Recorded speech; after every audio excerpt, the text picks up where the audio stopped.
Alright guys, let's play Mission 2 of German Empire. So it looks like we're gonna head west after we finished beating the Austro-Hungaries.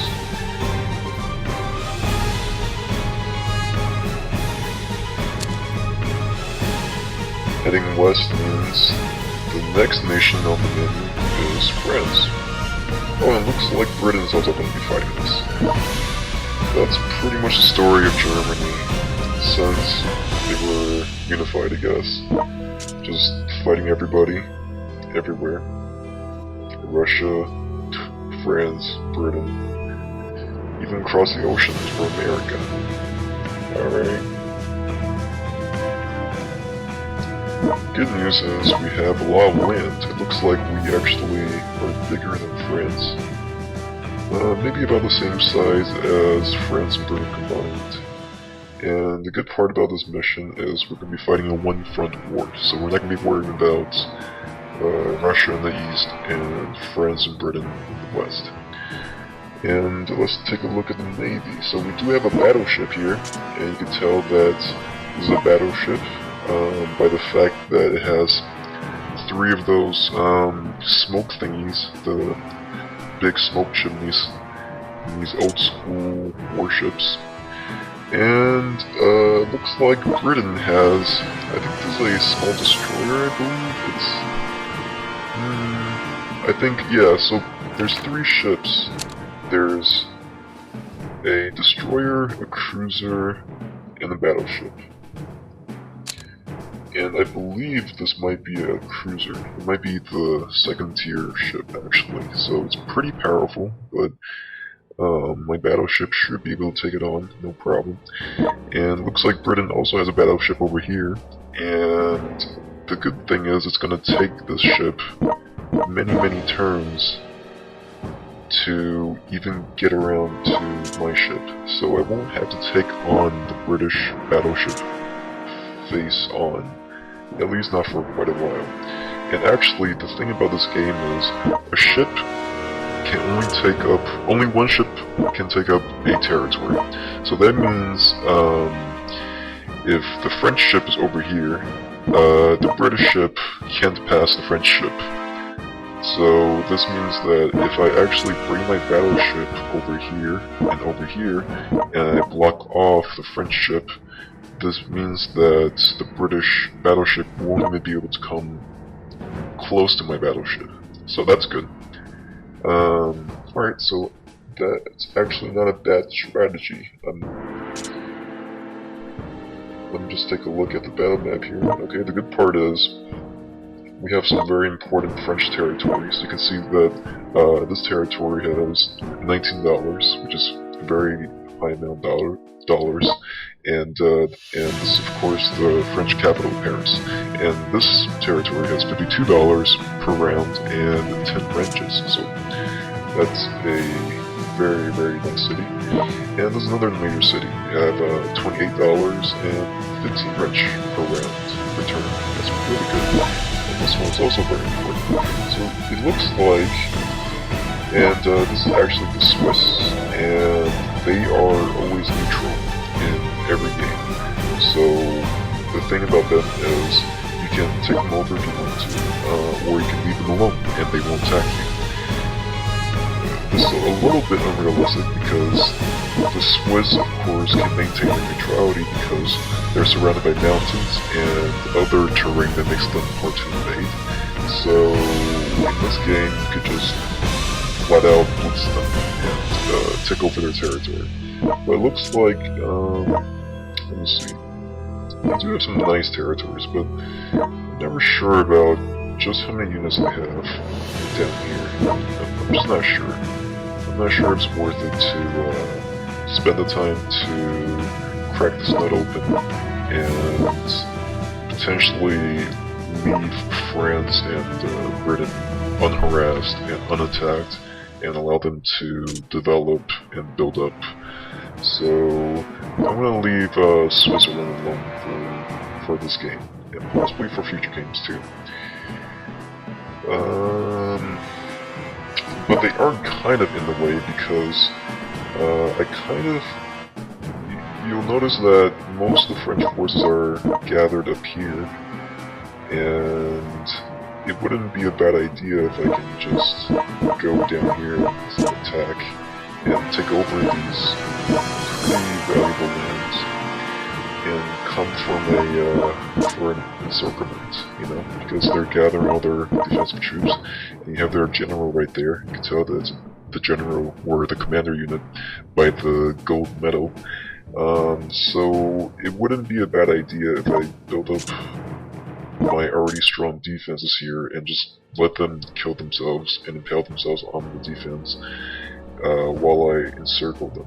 But for this game, I'm not really sure how realistic this would be. And of course they have slow units down here, which means that I can outmaneuver them. Wow, they have a tank already. I wonder if I can build a tank. I can. Okay, that's good. And we have the Belgians and the Netherlands here, yes.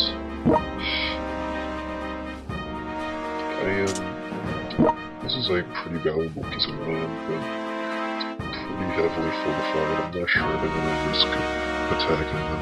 Oh, but they're already red to me, so they're my enemies already. Okay. I have a piece of artillery over here, I'll definitely move that over. And there's nothing up here, so I'm gonna bring my troops down here. I wonder what I want to do.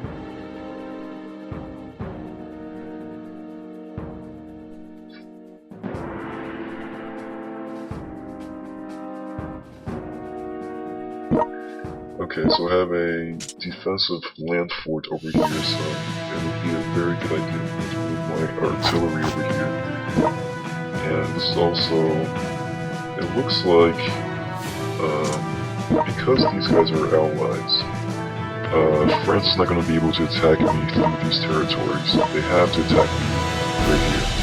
So this means that if I build up a strong defensive fort right here, I can allow them to kind of wear themselves out attacking. So that seems like a good plan. So I do have a tank here. What I'm going to do from the get-go is I'm going to upgrade... Sure. I'm tempted. I think for this map, I'm not sure it's going to go 12 rounds.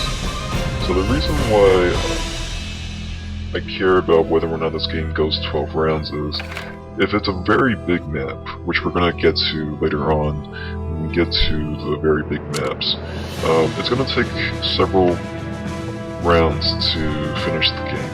Maybe I've played as many as 40 plus rounds, and it really makes sense when you play games that long to invest in these add-ons to your territory. So you have the city add-on here, and you have the industry add-on here, and the city add-on, when you upgrade a territory, it adds $5 per turn to the territory, and the industry adds 5 wrenches per turn to the territory. And you could look at the price here. So for example, for industry you have $50. So if you want to say that wrenches and dollars are, you know, one-to-one comparable, it would take you 10 turns to pay back one of these add-ons. And you have the city here, and this costs $60, so that's going to take you 12 rounds. If your game doesn't go up to 12 rounds, then it really doesn't make any sense to invest in these add-ons to your territory. So that's why when I look at a map, I want to kind of just estimate roughly how long this game's going to take. Even if it goes 12 rounds, it still may not be worth it. Or even if it goes to 20 rounds or 25 rounds, it still may not be worth it to invest in those add-ons, because if you invest that money into buying troops instead, and then you go and take over these very, very valuable enemy territories, then you can actually you know, for example, the square. So you have $35 and 5 wrenches, and so if you buy, okay, so it's gonna take 7 of those city add-ons, which comes out to, what is that, 7 times 60, 420, and you also have 5 wrenches here, and that's another 50. So it's gonna take you $470 to upgrade a square that's gonna earn you as much as taking over the square. And for $470, you can actually buy a tank with dollars left over. Of course, this tank costs 90 wrenches, so you know the math doesn't work out completely, but you get the idea. It may be cheaper to just, and it may be faster to proceed through the game if you just buy a unit instead of upgrading your territory, and then go ahead and taking over your enemy territories. And this way, you deny your enemy of the resources, as well as maybe coming out ahead in the long run in acquiring your own resources. So that's part of the strategy of this game. But this is only the second mission, and it's not going to be that hard. Usually it starts getting hard, maybe about the 3rd mission or so. And plus, we're fighting a one-front war, and our territories are roughly the same size. And I also have a nice choke point for my territory, so I'm not going to be investing too much in upgrading my territories. So let's go ahead and get started here. I really want to take over these cities right here. So I'm deciding between moving my battleship as quickly as possible to get to this square to block off the British battleship, but I think I'll have time. So for this round, I'm gonna shell. Yeah, I'm gonna start taking this over. It's a very valuable piece of land. It's gonna give me $31 and 5 wrenches per turn, and that comes out to be about, what is that, 60 times 5, 300, $350. So this is gonna give me $350 to take over. If I can take this over for $350, then it'll be worth it.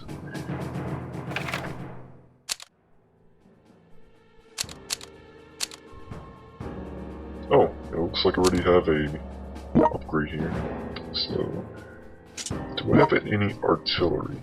Well, I guess it doesn't really matter, because when a territory has a land fort, it means that even if the unit isn't an artillery unit, it can still fire back at artillery, so it doesn't really matter, and I prefer to just go with my strongest unit first. This way I can soften up the defending units a little bit. Oh, I forgot to mention that when a square has a land fort, and you attack it with a naval unit, the defense is allowed to fire back twice. So that's something to take into consideration. Okay, and I don't think I need to fire my artillery here, but I would rather advance my artillery. I'll go with this light tank.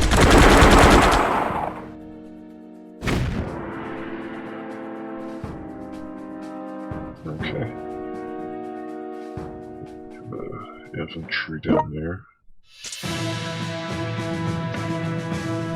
I'm gonna be advancing this unit.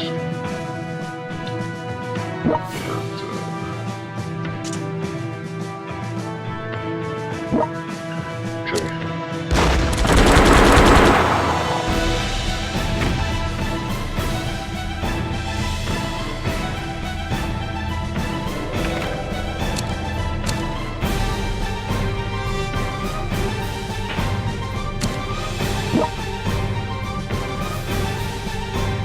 So what I'm gonna do with this tank is I want to eventually upgrade this tank into a commander unit, because it's the strongest offensive, well, it's the strongest unit period for a land unit.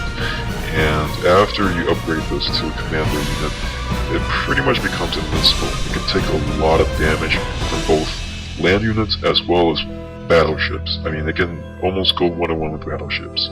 That's how strong a tank becomes. But the thing is, when you upgrade a tank into a commander, the tank actually gets healed for free. So I just want to, you know, use up the free attacks here. Oh, when you kill a unit with a tank, so this light tank or this heavy tank, you actually get your movement point back. So what this means is, if I can use this tank right now so I only have one movement point left, and if I use this tank to attack this artillery right here, and I can manage to kill it, then it refunds my movement point and I get to attack again. So when I went from here to here, I actually physically moved to this territory, so that means that it actually used up one of my movement points. But if there was another unit beneath that infantry unit, and I moved instead, then it means that I get to keep my my movement point over here. So you have this artillery piece right here.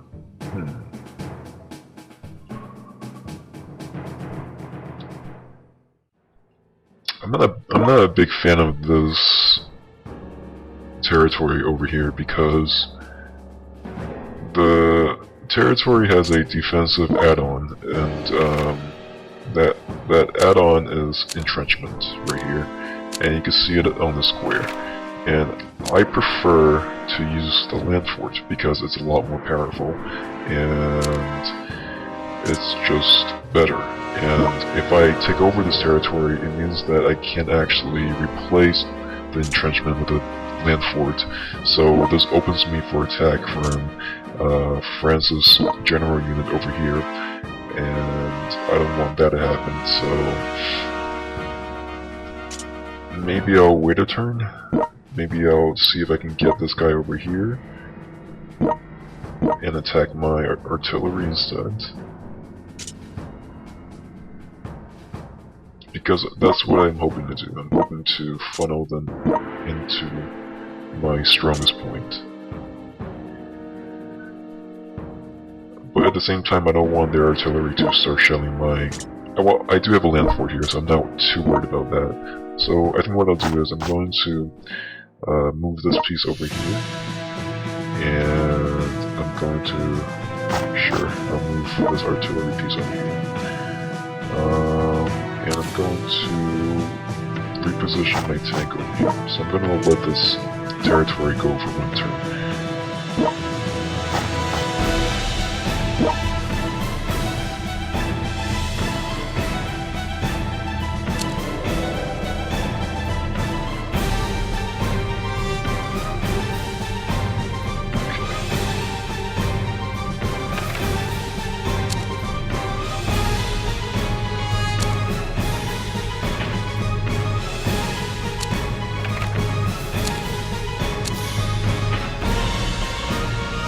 I think my tank here is going to take a lot of heat next round. It's going to come from these guys, and you're going to get a chance to see just how powerful this tank can be with the commander add-on. I don't really want my infantry to take losses, especially without a land fort add-on. So, and I'm trying to funnel them into my strongest point. So, I'm just gonna. Do I have any artillery down here? Nope. So, okay. Yeah, that's what I'll do. I'm gonna park you over here, and you can defend the square for me.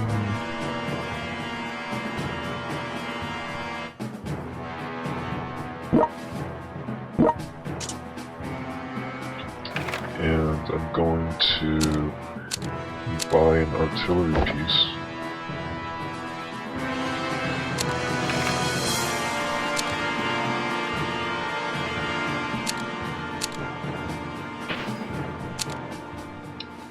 And I'm going to attack the weaker unit.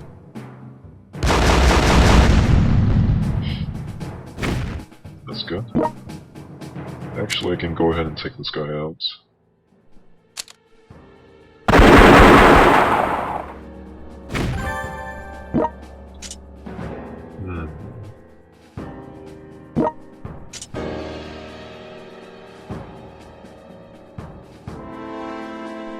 Yeah, it looks like they have a lot of reinforcements back here, so I'm not going to go too crazy. I'm gonna retreat.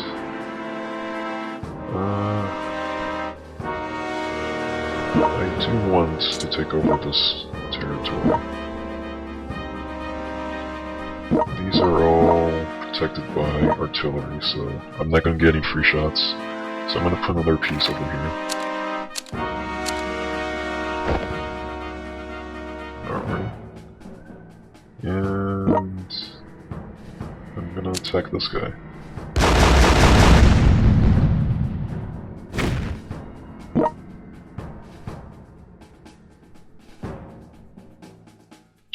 So you could tell that this guy was protected by the entrenchment.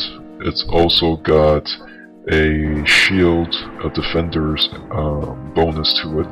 So this all makes the defender a lot stronger.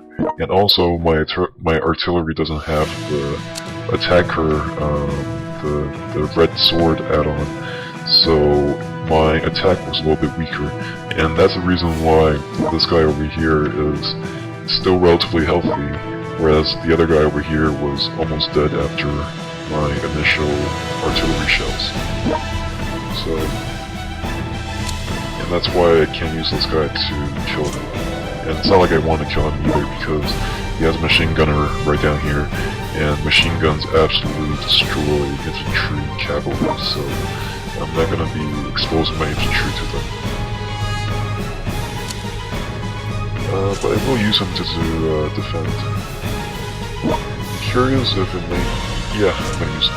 Usually I would use my artillery because it's a little bit stronger, but my artillery doesn't have shields on them, so I'd rather not have him take any damage. And I'm gonna bring this guy forward. Okay. So hopefully, what I'm hoping to see is that these guys attack into my strongest point. So this guy is going to spend one movement point here and then attack my strongest point here. And I'm hoping that these guys attack into my fort over here. And I do have a space open here, so that means that they could march their faster units through my territory over here, but I'm not too worried about that, because if they do manage to get over here, then this means that my two artillery pieces can shell them from over here, and my units can also shell them and attack them from up here. And so if they do manage to make it over here, I don't think they're going to be able to make it over here, but if they do, this just means that I can hit them on two sides. So it's going to be kind of like a death trap. So that's the end of the first turn. I'm going to stop the video right here, because I don't want to make... My last video was like 30-something minutes long, and my movie maker actually crashed several times when I was making the video. And when I uploaded the video, there was an error and a problem there, so I probably ended up wasting like 2-3 hours messing with the videos. So I'm just gonna make this video a bit shorter and split this mission into several parts instead. So that's the end of the first round. Please click subscribe actually if you like watching me play video games and you want to see more of these videos in the future. And also, I'm gonna add a, what do you call those boxes? Annotations? I'm gonna add one of those things, and you can just click on them and to go to the next video, part 2 of this mission. So, alright, that's it. Thanks a lot, guys.